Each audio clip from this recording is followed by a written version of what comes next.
Hola, yo soy Sergio Alvarado, bienvenidos a la cantina Taberna de los Ídolos. Para esta ocasión les traemos la segunda parte de nuestra confrontación entre Heráclito versus Parménides en esta querida sección de las peleas estelares de la filosofía.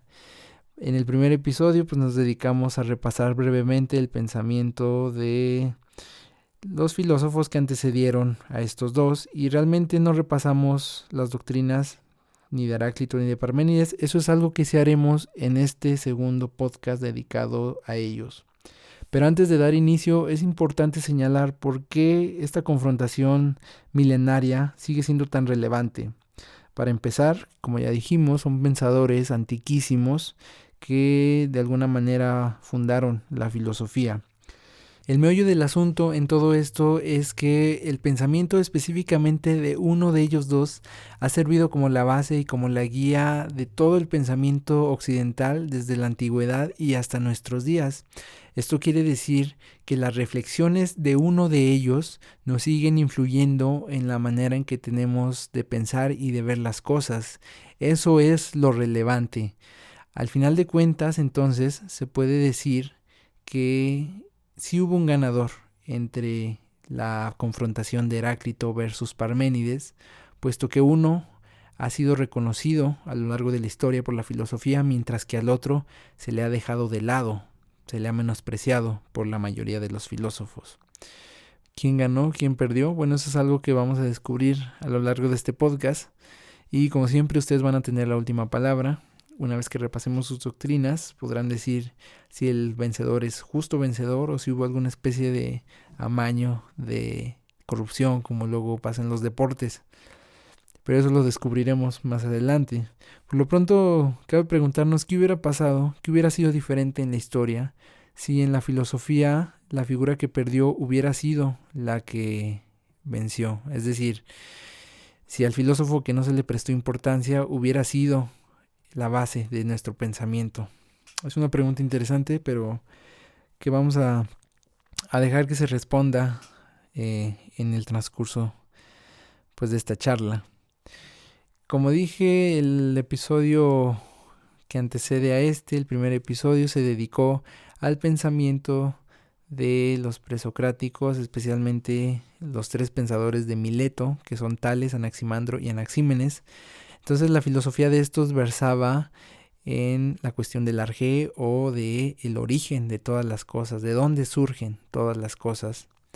Entonces Tales respondía que era el agua, Anaximandro decía que era lo indeterminado y Anaxímenes decía que era el aire. De aquí la cuestión da un salto hasta la escuela de los pitagóricos, donde ellos ya no buscan tanto cuál es el origen de todas las cosas, sino lo que buscan es qué es lo que todas las cosas tienen en común. Y ellos se dan cuenta que la respuesta a esto es la unidad. Todas las cosas son unidades. Es interesante hablar de los pitagóricos, ya que ellos consideraban que esta capacidad de reconocer las cosas como unidades era exclusiva de los seres humanos. Si bien los animales pueden diferenciar distintos tipos de cosas, ellos no tienen la conciencia necesaria para poder decir que hay algo que subyace en el fondo de todo y que eso es los números, la numeración, la unidad, ¿no? Entonces ellos relacionaban este conocimiento con el alma y de alguna manera son los pitagóricos los primeros en esbozar una idea del alma tal y como la conocemos ahora. Esta idea sería después retomada por Platón. Entonces aquí lo importante es que los pitagóricos tuvieron una primera noción del alma, son digamos los primeros arquitectos de la noción actual de alma. Y hay muchas cosas importantes, interesantes que decir de los pitagóricos que no mencionamos en el podcast anterior. Por ejemplo, ellos veían a Pitágoras más que como un maestro, lo veían como una especie de deidad y le atribuían actos y hechos extraordinarios, inclusive hasta milagrosos. También ya habíamos mencionado que los pitagóricos, más que una escuela, eran una especie de secta, ¿no? Tenían un voto de silencio y otras prácticas ahí bastante extrañas. Pero el tema de los pitagóricos es tan amplio que funcionaría para un podcast en sí mismo y exclusivo para el tema. Algo que quizás sí realicemos más adelante. Entonces, una vez en este contexto, podemos ya pasar a Heráclito y Parménides. Si bien hay que decir que antes de ellos hay otro filósofo que sirve como conexión entre los pitagóricos y Heráclito y Parménides, y es Genófanes. De Genófanes se dice que pudo haber sido maestro de Heráclito o pudo haber sido maestro de Parménides, e inclusive hay quienes aseveran que pudo haber sido maestro de ambos, lo cual haría que hubiera una conexión ahí entre ellos gracias a este personaje, Genófanes. Pero se cree que realmente no fue maestro de ninguno. Sin embargo, la historia de la filosofía lo considera como una especie de peldaño entre los pitagóricos y Heráclito y Parménides. Entonces, una vez habiendo revisado a estos filósofos presocráticos antecedentes de Heráclito y Parménides, filósofos presocráticos que hay algunos autores que prefieren denominarlos filósofos preplatónicos, ya que más allá de que Sócrates fuera la figura importante en la filosofía, es Platón el parteaguas, es el filósofo que parte el queso y que denomina lo que va a ser toda esta disciplina. Entonces hay autores que deciden llamarlo así. Uno de ellos es Nietzsche, tiene una obra que se llama Los filósofos preplatónicos. Inclusive hay quienes los llaman filósofos prearistotélicos, pero a esta gente nunca hay que prestarle atención. Entonces ya con este contexto podemos hablar propiamente de lo que dijeron Heráclito y Parménides, pero aquí hay una cuestión muy interesante, y es que, como ya se dijo, Heráclito y Parménides fueron contemporáneos, se llevaban pocos años de diferencia, pero no vivían en el mismo lugar. O sea, si bien pertenecían a Grecia, no vivían en las mismas regiones. Entonces, mientras Heráclito vivía en Éfeso, una región oriental de Grecia, que estaba cerca de Mileto y de Samos, que ya hemos hablado, e inclusive un tanto cerca de Troya, Parménides vivía del otro lado de Grecia, en la Magna Grecia se le denominaba, en Elea, y esa es una región que hoy en día es Italia. Entonces en este contexto, en esta idea, Heráclito vivió en donde hoy es Turquía. Entonces ambos pensadores estaban radicalmente opuestos geográficamente, ya que vivían más o menos a la misma distancia de la polis, de la gran capital que era Atenas, pero vivían en los extremos opuestos. Esa es una de las razones por las cuales se cree que Heráclito y Parménides nunca se conocieron en persona. Hay quienes aseveran que pudieron haberse conocido, pero lo más probable es que realmente no se hayan conocido. Lo que sí es probable es que hayan conocido el pensamiento del otro. Sobre todo se cree que Parménides pudo haber conocido el pensamiento de Heráclito, ya que en una parte de su obra parece haber una alusión al pensamiento de este. Sin embargo, hay especialistas que creen que ni en persona ni en pensamiento se llegaron a conocer, lo cual hace todavía más interesante la cuestión de la confrontación. ¿Cómo es posible que dos filósofos se confronten si no se conocieron?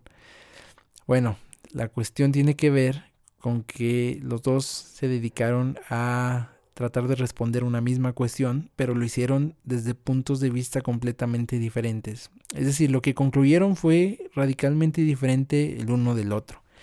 Esa es la confrontación entre Heráclito y Parménides. Entonces ambos se dedicaron a plasmar su filosofía en obras escritas. Ambos hicieron obras escritas, pero hasta la mera forma es radicalmente distinta. Por una parte, Heráclito se encargó de hacer un tratado sobre la naturaleza, escrito en prosa, que era la forma en la que se escribían los asuntos de la naturaleza, ¿no? Los asuntos que tenían, digamos, cierta pretensión filosófica, científica. Y esta obra se divide en tres partes, es en cosmogonía, teología y política. Una vez que Heráclito la finalizó, la fue a depositar al templo de Artemisa, que era la deidad de su región, la deidad de Éfeso, y en ese templo estaba disponible para que todos sus conciudadanos pudieran consultarla. Por su parte, Parménides deja constancia de su pensamiento filosófico a través de un poema. Este trata de imitar las formas de Homero y Hesíodo al escribir no en prosa sino en hexámetros. Era una forma de hacer poesía épica. Y entonces el contenido de su obra también tiene un tono un tanto místico, ya que a diferencia de Heráclito hay personajes, hay diálogos. Y el poema inicia cuando Parménides es llevado en un carro alado, conducido por doncellas, y llegan a las puertas del día y la noche custodiadas por la diosa Dike, quien posee las llaves. Y una vez que las doncellas la persuaden a la diosa de que deje entrar a Parménides, ésta abre las puertas y Parménides se encuentra una vez adentro con otra diosa, de la cual no hay una comparación con alguna deidad conocida por los griegos. Esta diosa le hace saber que hay una verdad que él tiene que conocer. Entonces Parménides es protagonista de su propia obra. Es radicalmente distinta la forma y el contenido de las obras de ambos, para empezar. Ahí ya hay otra diferencia, no solo la cuestión geográfica, sino las formas en las que se expresaron. Y hay que recordar algo que dijimos el podcast anterior, y es que las obras de los presocráticos, y no solo de los presocráticos, sino de los pensadores antiguos en general, no nos han llegado de forma íntegra. Al menos en los presocráticos no hay ninguna obra que nos haya llegado de forma íntegra. Entonces, todo el pensamiento de estos se ha ido reconstruyendo a base de fragmentos. Hay que recordar que en la antigüedad había una forma muy limitada de salvaguardar las obras, y entonces había un número limitado de copias. Una vez que se perdía este número, pues se perdía la obra. ¿Cuál ha sido la forma de recuperar un poco el pensamiento de ellos? Pues gracias a las menciones, a las citas que hicieron otros autores posteriormente. Entonces, en el caso de Heráclito y Parménides, que no son la excepción a esto, sus obras nos han llegado de forma fragmentada. En Heráclito nos han llegado simplemente fragmentos aislados, fragmentos de tipo aforístico, que no se sabe si su obra está escrita de forma aforística o si tenía una especie de continuidad. Entonces, como han llegado simplemente fragmentos, es difícil interpretarlo. Si no mal recuerdo, me parece que hay 150 fragmentos aproximadamente de su obra, de los cuales una parte, algo así como una tercera parte, está en duda de que realmente los haya escrito o los haya dicho Heráclito. Por su parte, Parménides tuvo un poco más de suerte, ya que su obra se logró salvaguardar en lo que se considera la mitad. Más o menos la mitad de su poema está íntegro y del resto hay unos fragmentos, unas partes mínimas. Y con esto es como se ha podido reconstruir el pensamiento de ambos. Ahora bien, ¿cuál es la doctrina? ¿Cuál es el pensamiento propiamente de Heráclito y Parménides? La cuestión con los pitagóricos terminó en que ellos buscaban algo que fuera común a todas las cosas. Ellos decían que era la unidad. En Heráclito y Parménides, ellos se van a dar cuenta de que lo que todas las cosas tienen en común es que existen. Entonces, su filosofía va a versar sobre la cuestión del ser, sobre el ser. ¿Qué es el ser? Esa es la cuestión con Heráclito y Parménides. Empezando con Heráclito, que cronológicamente es el primero, él va a decir que el ser es el logos. Para los griegos antiguos el logos era un término, un concepto de mucho peso, porque designaba, en la actualidad se traduce como palabra o razón, pero para los griegos era mucho más amplio porque designaba todo tipo de discurso, todo tipo de enseñanza, entonces todo tipo de comunicación, todo tipo de palabra escrita, hablada, cualquier noticia, cualquier fábula, cualquier definición. Además de ser razón, era verdad, y además también designaba a la ley. Entonces era un término bien amplio para los antiguos griegos, y en el sentido de ley es en el que lo recupera Heráclito. Él va a decir que el ser es el logos, en cuanto que es la ley que rige todo el universo. ¿Cuál es esta ley que rige el universo? Pues Heráclito va a decir que es la guerra, pero la guerra en su forma más objetiva, es decir, una lucha, una contraposición entre dos oponentes o dos contrarios. Esa norma, esa ley, es el motor de toda la realidad. El universo y todo lo que hay existe gracias a esto. Entonces Heráclito se da cuenta de que la existencia no podría ser si no es por la guerra, por esta oposición, esta lucha entre contrarios, entre ser y no ser, una lucha eterna y que está presente en todas las cosas. Esto es, por ejemplo, en el día y en la noche. Ambos tienen su momento para ser, pero mientras uno existe, el otro no. Igual pasa con las estaciones del año, igual pasa con la temperatura, el frío y el calor. Y también nos pasa a nosotros como seres humanos, ya que no podemos estar tristes ni felices a la vez, no podemos estar dormidos ni despiertos, no podemos ser niños ni viejos al mismo tiempo, y de la misma manera no podemos existir y estar muertos. Es decir, tenemos nuestro momento para ser. Esa es la norma, ese es el logos que Heráclito descubre que está detrás de todo. El cambio entre las cosas, entre los contrarios, es decir, entre el ser y el no ser. Esta es la norma universal, la guerra, que rige a todo el universo. Este es el devenir. El ser es el devenir para Heráclito. Entonces, una vez que él comprendió esto, quiso darlo a conocer a sus contemporáneos, a sus conciudadanos, pero naturalmente no fue entendido porque esto era una cuestión compleja, a pesar de que ya había sido revisada por algunos otros pensadores, como es el caso de Anaximandro, que revisamos el podcast anterior. Igualmente también la oposición de contrarios había sido revisada por los pitagóricos y posteriormente fue revisada por pensadores como Anaxágoras o Empédocles, inclusive por el mismo Aristóteles. Sin embargo, era una cosa pues compleja y no fue comprendido. Entonces Heráclito trató de buscar un ejemplo más sencillo para expresar esto, ya que consideraba que el conocer, el devenir como la esencia de la existencia era el propósito de los seres humanos.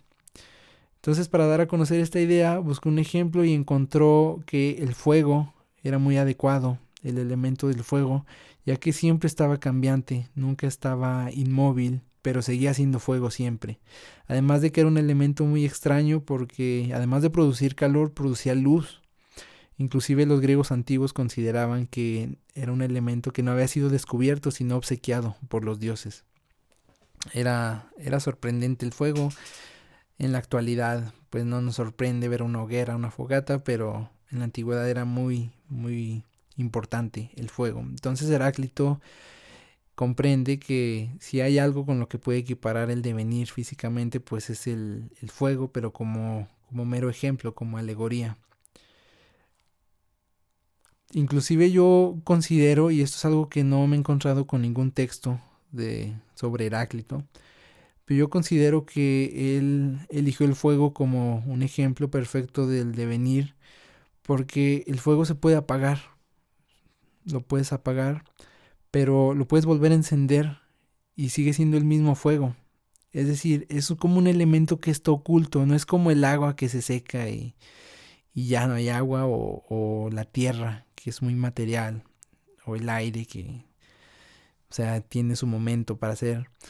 El fuego es como una cosa que está oculta en la naturaleza, o sea, se puede prender cuando uno lo necesite, o sea, siempre está, pero a la vez no está. Eso es lo interesante del fuego y me parece que esa es la razón por la que Heráclito lo eligió. Esto es, pues, en términos generales, la doctrina de Heráclito. En cuanto a Parménides, pues él retoma la cuestión donde la habían dejado los pitagóricos y se propone encontrar aquello que todas las cosas tienen en común y, como ya lo mencionamos, se da cuenta que más que la unidad es la existencia. O sea, lo que todas las cosas tienen en común es que son, que existen. Y esto puede parecer algo muy obvio, muy tautológico, pero para el tiempo de Parménides era algo relativamente nuevo. Es decir, no era algo fácil de comprender. Inclusive hoy en día puede ser algo que se complica bastante. Así pues, el ser en Parménides no es como en Heráclito una ley, una norma que rige el universo, sino más bien es la característica de existir. El Parménides se va a ir pues por la necesidad y va a decir que el ser es todo lo que existe, pues necesariamente ya existe, ya es. Entonces, todas las cosas, es que hay que entender que en Parménides el ser es una especie de característica o de cualidad de las cosas de la que todos participamos. Entonces yo como individuo no tengo una existencia independiente y mi perro tiene otra existencia y mi vecino otra, sino que todo lo que hay, todos nosotros y todas las cosas materiales, participamos de la existencia. Es decir, nosotros somos partícipes. No es que tengamos existencias relativas. No, más bien nosotros somos porque participamos de esa existencia suprema que es al fin de cuentas el ser. Entonces en Parménides el ser es. Simplemente es porque ya todas las cosas existen. No puede ser que no existan porque de lo contrario pues no estaríamos hablando de esto ni estaríamos aquí. Entonces en primera el ser de Parménides es necesariamente. En segunda el ser de Parménides es uno, ya que como dijimos todos participamos de él y no es que el ser participe de nosotros. O sea, nosotros tomamos partido de él. Ese es el ser, es uno. El ser también es en presente. No es ni será, sino que es. Es decir, todas las cosas existen ahora. Y esta es una visión interesante porque en Parménides el ser está sobre el tiempo. O sea, el tiempo no es una categoría superior al ser. El ser está por encima de todas las cosas. Algo que se va a diferenciar con sus discípulos, que van a mencionar que el ser está dentro del tiempo. Y el tiempo es una cuestión compleja, pero cabría mencionar esto más adelante, esta diferenciación del ser en el tiempo entre Parménides y sus discípulos. Entonces, en Parménides el ser está sobre el tiempo y es en presente, siempre, eternamente es, siempre es el ser. Y además es inmóvil, ya que si el ser se moviera, esto implicaría un cambio y un cambio implica a su vez que el ser se transforme o de que haya dos seres o una pluralidad de seres y esto es imposible ya que el ser es uno y es el mismo siempre. Entonces aquí está como un principio de identidad, de que el ser no puede cambiar, el ser siempre es el mismo. Entonces si el ser fuera una figura geométrica, una figura real, se le asemejaría a una esfera, ya que la esfera es la figura perfecta por excelencia. El ser estaría bien distribuido en toda esa esfera, no tendría vértices ni esquinas ni nada de eso, y todo el ser estaría comprimido en esa esfera, y lo que está fuera de lo que estaría fuera de esa esfera sería el no ser, o sea, no sería nada.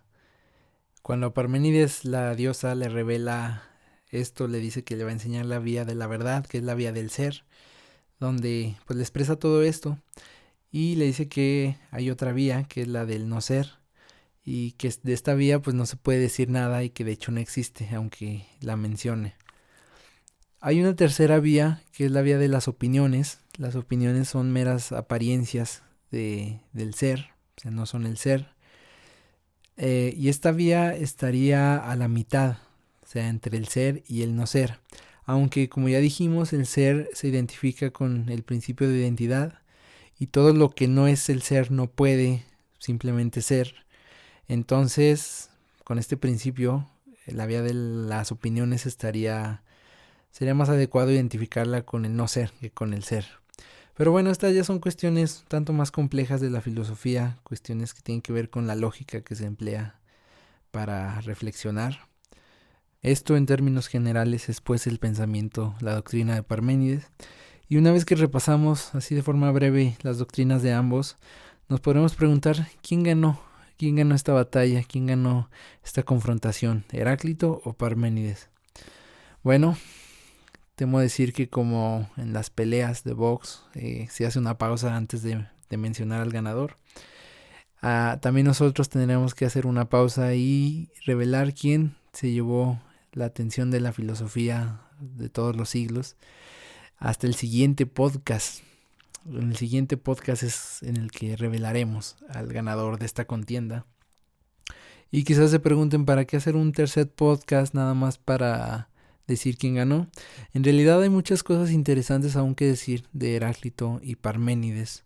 Hay algunas cuestiones que no se dicen normalmente en los libros donde se viene explicando su pensamiento y que son por lo demás muy interesantes. Por ejemplo, uno de estos autores, la primera vez que se tradujo su texto del griego al italiano y luego del italiano a diversas lenguas, bueno, hay un estudioso del tema moderno que considera que esa primera traducción se hizo de forma errónea, es decir, hay un error ahí. Entonces podría ser que toda la interpretación que se está haciendo de uno de estos dos pensadores esté errónea gracias a un error de traducción.